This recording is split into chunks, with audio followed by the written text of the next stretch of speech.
Kwa majina naitwa Teresa Wilfred Sabasaba, ni mwanafunzi ninayesoma katika chuo cha Heri College of Health and Allied Sciences kilichopo mkoa wa Kigoma, wilaya ya Buhigwe, kata ya Mnanila na kitongoji cha Nyamasovu. Chuo hichi kinatoa kozi mbili, clinical medicine, utabibu pamoja na nursing and midwifery, uuguzi na ukunga.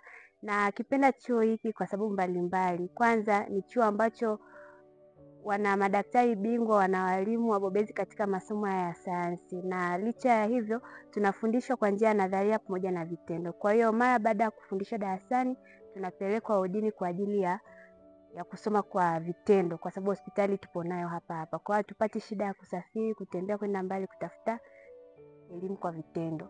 Lakini pia napenda chuo hichi kwa sababu licha ya kwamba tunasoma masomo haya hapa tu duniani, lakini pia tunafundishwa elimu ya mbinguni.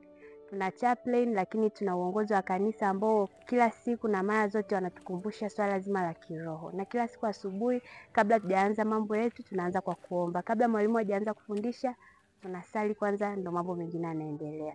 Lakini pia napenda chuo hiki kwa sababu kina mazingira rafiki kwa ajili ya kusomea.